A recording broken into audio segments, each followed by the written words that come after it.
Hey guys, it's Kevin again, and I know you guys are like, why the fuck are you doing this review now? Like, this is irrelevant now, why the fuck should I care? Well, I don't know, guys. I got very behind on Orange is New Black last season. I reviewed the first 4 episodes, and then I just stopped watching. I focused on other things, other shows were coming out, I was doing classic movie reviews, and I was doing movie reviews. I just didn't have time to watch Orange is the New Black, and now that season 3 has come out, I figured, you know what, I need to watch it. Most people are done with season 3. Like, most people I know, they're done with season 3. So, I told myself I have to finish season 2 so I can watch season 3 finally. So, I decided, you know what, I might as well review season 2, because I don't want to review season 3 and not review season 2. Because season 2 was amazing. I absolutely loved season 2 of Orange is the New Black. You guys do know I reviewed the first 4 episodes, but then I deleted them, and that's because I really didn't like the reviews. I didn't think they were very good, and plus, like, why review the first 4 episodes and then just stop watching? Like, that's a really dumb thing to do. So, I'm gonna get into everything that happened this season, which it really did get insane towards the end of this season, but there's a lot to talk about.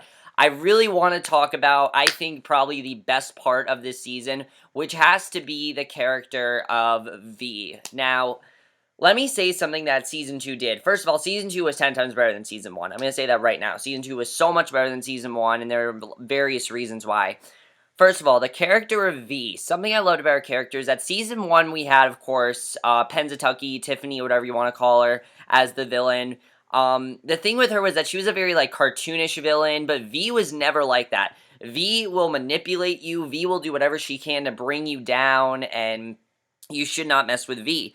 Now, the first time we see V, of course, we do get that whole story with Tasty when we find out that basically V is Tasty's mother who basically raised her and adopted her, and, you know, she's always been really close with her. And then, of course, V comes into prison, and this basically starts her plotline. We see that her and Red have some very bad blood, and at first they kind of play it as a comical thing, which I kind of like the way they play it off as a comical thing, but then eventually we start to see how big of a deal this really is. But expanding Tasty and Pussy's roles this season's was probably one of the best things they could have done. Honestly, these two characters, their friendship, was one of my favorite parts of the show. Seeing their friendship crumble and then get back to where it should be, I thought was awesome. Because for a while, Tasty doesn't want to think that V's doing anything wrong. For a while, you're not really sure if V's really going to do anything wrong. You can definitely tell that she's a very abrasive presence. Like, she definitely is a very abrasive presence. She's very frightening.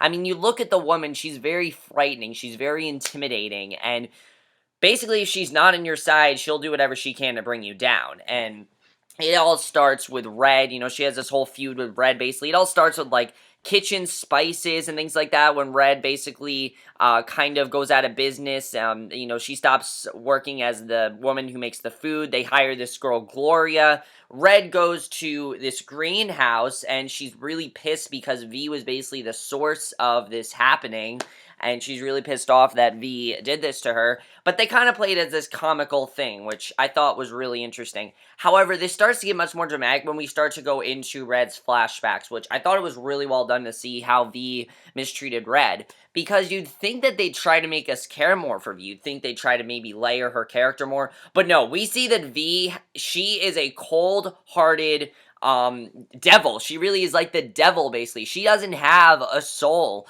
She was never kind-hearted to anyone. She never did anything nice to anyone. And she really ferociously beated Red. Like, there are some very hard scenes to watch where she has all this group of girls beat Red to, like, the core. And it's insane to watch. But the fact that she actually did that to her, I mean, it's just insane that she actually did that to Red. And that is when you start to realize that V is definitely not something that they're gonna make a comical thing anymore, because Pussy basically starts to discover, actually no, it's Boo that starts to discover that V is basically has heroin, and of course that's one of the things that the prison can have, and she knows about this.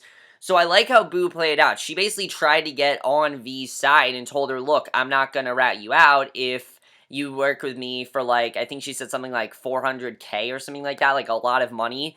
So basically, they start working together, and Pussy finds out about this. And when Pussy finds out, she tries to get Tasty out of this. And Someone else that V really starts caring for, and someone that actually also gets a big role is Suzanne, aka Crazy Eyes, who I'm gonna call Suzanne because she actually doesn't like being called Crazy Eyes.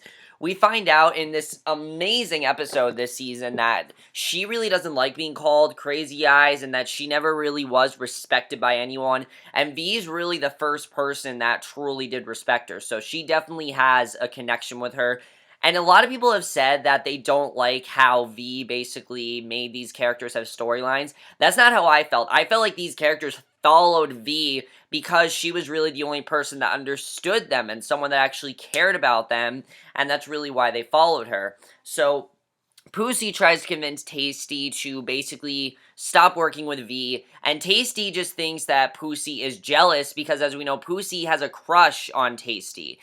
We start to see, this bond between these two. I really did love their friendship. You can definitely tell that Pussy does like V, definitely does have a crush on Tasty, and Tasty basically thinks that this is just because she thinks that, Tasty thinks that Pussy's upset that she's spending so much time with V and not enough with Pussy. That's why she thinks she's upset. But there's a lot more than that, because we start to see that V basically just starts to betray her, and this is when Tasty starts to realize that, you know what, I'm going to stop working with V, and I like seeing that happening. That whole arc with her, I thought was very well done. I really love the way they played that out, and the way they handled it, I honestly thought was perfect. Just basically Tasty saying, you know what, I'm done with you, you're not going to respect me, I'm going to go to Pussy, and now their friendship is back, which I thought was awesome, and I love their expanded role this season. I love the scene where they basically reconcile, and you see that those two are just going to be great friends, and I really do love that. The one person, though, that you're not really sure if they're going to stick with V or not is Suzanne, because, of course, Suzanne still thinks of V as, like, this motherly figure who really does care about her. Suzanne doesn't really see V as this evil woman. She's really the only person that doesn't see it, and basically, things get really bad when basically Red and V have this whole fallout, and basically we see that, I believe it was Sister Ingalls. Sister Ingalls basically tries to kill V, but we find out that it's actually V's decoy. So all these guys, all of V's group, they start beating on Sister Ingalls. And also, I love the way the prison was divided as well. You had V's group and then basically Red's group. It was actually very cool the way they did that. It made the show a lot more intense as well. All of V's group just started beating ferociously on Sister Ingalls. Sister Ingalls ends up in the hospital. And I like seeing more of Sister Ingalls as well. We find out that Sister Ingalls, she doesn't like how they're treating the elderly and things like that, and I thought that was really interesting as well. We'll talk about Sister Ingalls' plot, but basically, when Red finds this out, she's actually not happy because she never told them to go after V. She never said attack her or anything. So V and Red have this whole fallout, and it leads with Red being almost beaten to death by V's group, and you don't know who it is. Now, we're pretty sure that it's V, but Suzanne takes the fall because she wants to protect V. But Pussy and Tasty do eventually confront her and basically, try to get her not to do this and everything. And basically they bail her out, and V is basically the one that beat on Red, and obviously that's not a good thing. So I thought that was very well done the way they did that, and I just thought the way they handled all of that and also, in the beginning of the season, V, it just seems like is going to be like this caretaker to all the girls, and they don't portray her as this really bad person that she really is. It gets really dark, and V actually she knows that she's going to get in trouble, and of course, she's not going to let anyone get in her way, so she ends up leaving, basically. She escapes the prison, and basically, she is missing. So they're all basically told to stay in their bunks because V's missing. And V does end up basically escaping. But Rosa, of course, the oldest prisoner there, who of course is suffering from cancer. And I really liked her arc as well, seeing her suffer through cancer and basically what was going on with her and basically how Rosa wanted to get out. She actually is able to get out because Morello finally lets her get out, and basically Rosa runs down V, and V's dead. So that whole plot line's over, and I thought they really handled that very well, I have to say. Definitely that's something I thought was very well done this season, was the way they ended that was probably the perfect way to do, because if they would have kept V in Season 3, I honestly don't think it would have been the best situation because we had enough of V, we saw what she did, and we didn't really need to see her anymore. So just killing her off, I thought that was fine that they did that because honestly, the second that she beat it on Red, I wanted her dead. Like, you do not mess with Red. Red is just, no. Red you don't mess with. After all the shit that Red's been through this season, she deserved that. Honestly, V deserved every minute of what happened to her, and I thought that was awesome that V finally was killed after that, because she deserved it totally, and I thought that was awesome. So, that whole plot with V, I thought was amazing. I love the way they handled it. By the way, I'm not going to say spoilers, guys, because I'm pretty sure everyone's seen Season 2 by now. This is all old hack to someone, but I thought the way they handled that was perfect. I really did love that.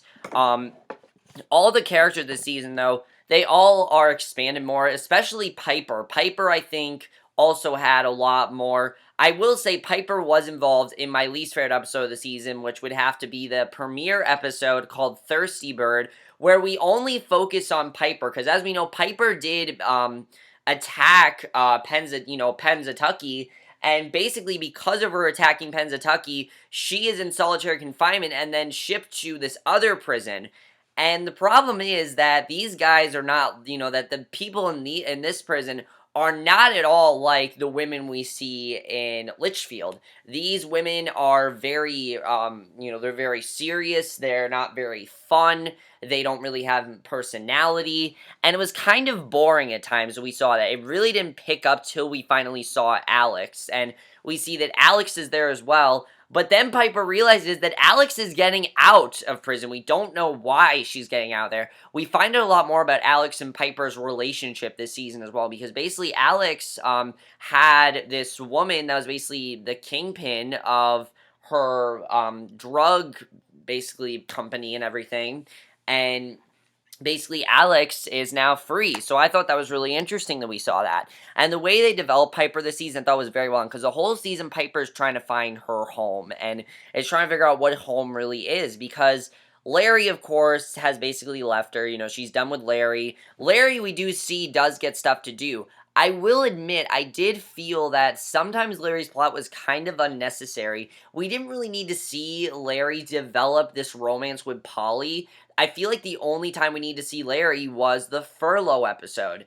When we saw Larry in the furlough episode, that should have been the first time we saw Larry this season. Seeing him with Polly, I just didn't really feel like it was necessary to see it. I understand, yeah, we saw that in Season 1, but after him breaking things off with Piper, we shouldn't have seen Larry till the furlough episode. That really was one of my only complaints this season, that I feel that Larry's presence was sometimes very unnecessary. It didn't really flow with the rest of the episode, and a lot of times I was just like, I don't really care so much about Larry. I really don't. So, Piper does find out that Larry not only has slept with someone else, and the furlough episode, by the way, was one of my favorites. I love seeing Piper basically on furlough getting to finally, get out of prison, and she finds out that her grandmother has actually died while she's been in prison, and we expand her family life more, especially with Cal, her brother, which I really loved his character. I have to say, I really like the character of Cal, but he basically tells her that her grandmother has died, and she actually does get furlough, and on that day of furlough, she goes to see Larry, and there she finds out that she tries to basically sleep with him, but then she finds out that Larry not only has slept with someone, but it's with her best friend, Polly, and she is pissed as ever. She wants nothing to do with Larry. She feels like she shouldn't have come back. Obviously, she feels like shit, so basically, she's done with Larry, and they go to her grandmother's funeral, where Cal is there, and basically, Cal tells her that not only that he is getting engaged to his fiancée, but they're going to get married right then and there. So they get married and everything, and I thought that was kind of interesting that we saw that, and the way they handled that I thought was definitely very well done. Something I really did like about Piper is she really does get closer with a lot of the inmates this season, especially Nicky and Red. Nicky and Red especially, they're the two that I think she goes to talk to the most. Nicky, I kind of feel like Nicky is sort of like Piper's, sister figure in a way. I mean, the way that Nicky talks to her, just the advice that Nicky gave her, I thought was really good. And then Red's kind of like the motherly figure, which I thought was really well done. I like the way we kind of saw that. Just the way they're all getting closer. And that's something we definitely see this season, that all of them as a prison, they're definitely getting closer. And they handled that very well this season with almost everyone, I have to say. So I love what Piper did end up doing though with her and Alex. She knows what Alex did was wrong. She knows that Alex is not following her probation rules. She wasn't allowed to leave her house or anything.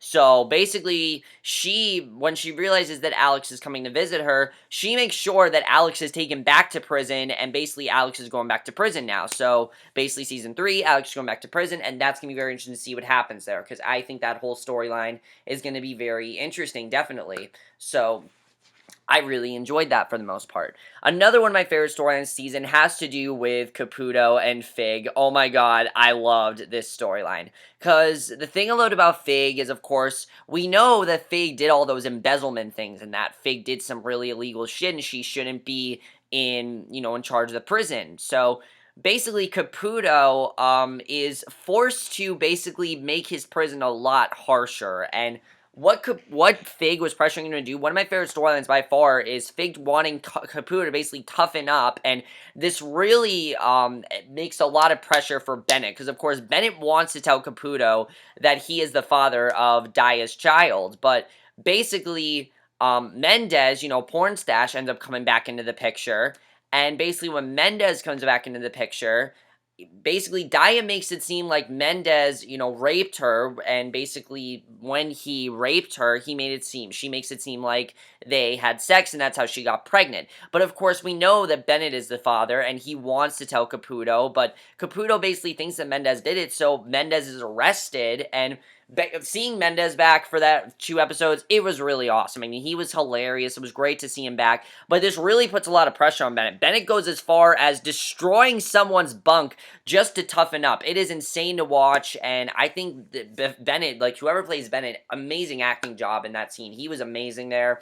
But basically, Mendez is arrested, and Bennett just keeps getting pressure to tell Caputo that he is the father of Daya's child, and he wants to do whatever he can to tell Caputo. And basically at the 11th hour, Caputo does realize what Fig did, and I love the way he handled it with Fig. He basically just tells her to, he basically just says, suck my dick, and she actually does give him a blowjob, which I thought was kind of funny. So Fig is done, Caputo's in, he's now, basically in charge of the entire prison, which was awesome, and Caputo basically, you can see how much kinder things are going to be at Litchfield. I see things being a lot more kinder, and a lot less of this violent stuff. But at the 11th hour, Bennett decides, you know what, I'm going to tell Caputo. So he tells Caputo right in that moment that he is the father of Daya's child. And I like that Caputo wasn't necessarily upset. He's just like, I can't deal with this right now. He doesn't really have much of a reaction,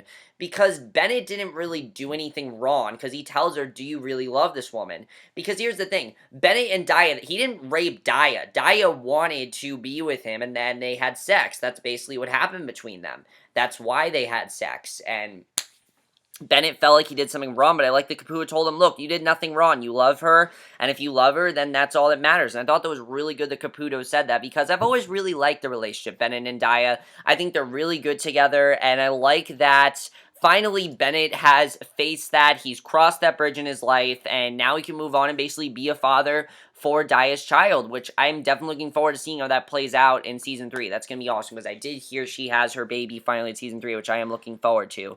So that was also a really good storyline.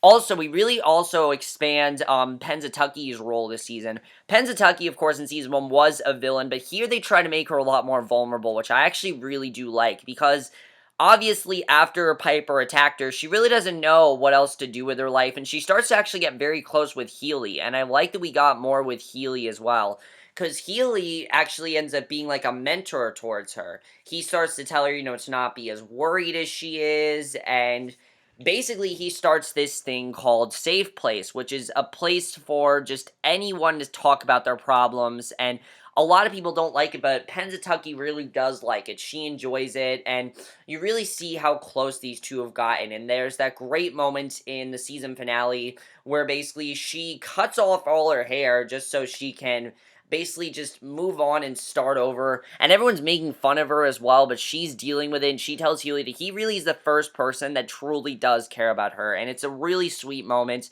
I really do love that moment between Healy and Pennsatucky. I think they have a great bond, and I really do love their friendship. He really is like a father figure towards her, and I know a lot of people don't like Healy because, he is kind of like, homophobic, and he can be kind of sexist at times, but at the end of the day, you know what, he does really care for these women. That's something I think they've shown very well this season, and also with Caputo. Caputo can be a bit of a pervert sometimes. Sometimes when he sees the women, he does, masturbate, jerk off and everything, but at the end of the day, they do care for them, and I thought that was really well done that we do see that. I thought that was definitely something I really enjoyed.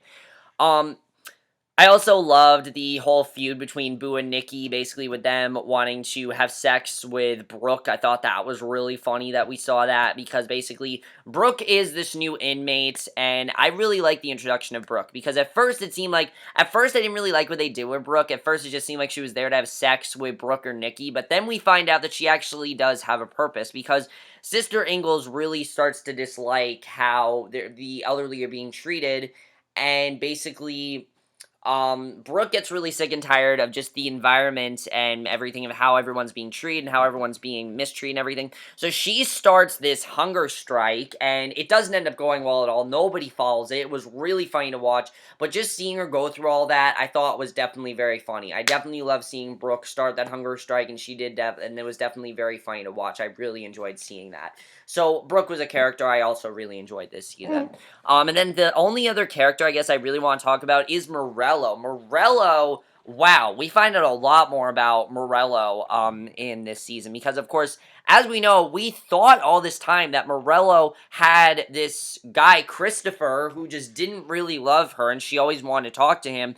But we actually find out that Morello's kind of a psychopath, because she never even had a relation with Cristopher. They went on one date, and then basically she's been obsessed with him ever since. And she doesn't really see anything wrong with it. It makes us care for Morello, but at the same time, kind of makes us creeped out by her. I still really love Morello as a character. I'm always going to love Morello as a character, but it does make us kind of freaked out about what she did, and kind of makes us think, wow, that's kind of crazy that they did that. I kind of like that twist, that all this time she's kind of been this crazy girl that's been after him. There's this great scene where basically they're all seeing one relative, and Morello sees Cristopher, and Christopher's like, get me the hell out of here, I don't want to see this woman, I want nothing to do with her, we went on one date, and they don't believe him, because basically Morello's made it seem like they legitimately are in a relationship, and he just doesn't remember. So we see Nicky, she's really upset. I definitely feel like Nicky, she's gonna find out what Morello did. That's something I thought was really good, was Nicky kind of this season was like a counselor for everybody in a way.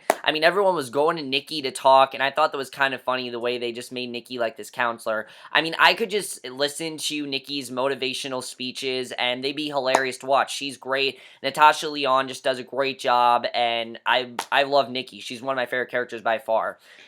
Some characters didn't have as much to do this season, like Sophia. The most we get with her is that her son Michael comes to visit her, the first time that she basically is a woman and, in prison and everything. And I thought it was a really sweet scene, seeing her reconnect with Michael. That's something I thought was really well done. We don't get as much with her, but that's because we focus so much on V and everything. But overall, guys, this was an amazing season, I have to say. I'm very happy I finally finished this season. I want to talk about, those are basically all the storylines we get this season. I want to talk about the season as a whole. What I think the acting was just so incredible this season. Every single actor was stepping it up. They got better and better as the season went on, and they were doing whatever they could to just make this season as good as season 1. And they really surpassed season 1. Season 1 was great. I just don't remember it as much as I will this season. This season was just amazing, especially towards the second half. The first half, a little rocky, a little like, this episode, like the first 4, the episode 1, was okay.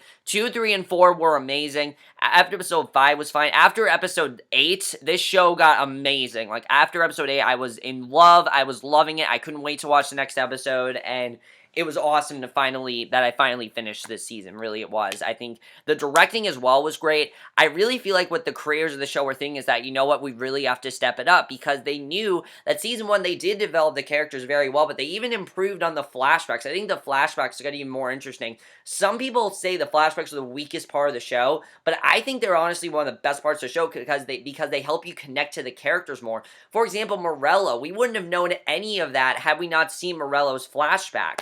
Because if we hadn't seen that, then we wouldn't know Morello's this crazy woman, which I thought was really interesting. Sister Ingalls, we wouldn't know any of the stuff we knew with Sister Ingalls. Red, even, we wouldn't see how much of the, how evil V really is, which I thought was definitely very well done. Something I'm definitely looking forward to seeing in Season 3. Season 3, I think, is going to be a much more calmer season. I heard not as much happens, and it's a lot more just a character-driven season, which I'm honestly fine with. So much happened this season that I'm fine if next season is just character driven. I'm perfectly fine with that, honestly. I think that's great if they want to do that, and I'm perfectly fine with that. Really, I am. If they just want to make next season completely character driven, I'm all for it, really. I think this season was incredible. And also, the screenplay was so engaging. There's so many great lines this season. And the episodes really flew by. And the last episode was 92 minutes long. It flew by. I was so into it. I loved it. The season was also hilarious. There were so many funny moments. I mean, we all know the "stop, don't talk to me, loser." We all know that in the season finale. That thing has gone so popular on Vine. It's like one simple scene where they're just like saying like the biggest insult ever to Pennsatucky, but it's actually really funny, and they've parodied it. There's so many parodies you can see of it. Just look up basically stay fresh. I think the song's like called Stay Fresh or something. I'm not really sure, but it's actually really funny. I think they did a really great job with that. That's something I've really enjoyed in the show. The chemistry between all the actors and actresses just got so much better this season. I feel like they all just got really close, so much closer, and they all blended so much better together. Because season 1, that's kind of like, okay, we got to start out to see how they're developing them.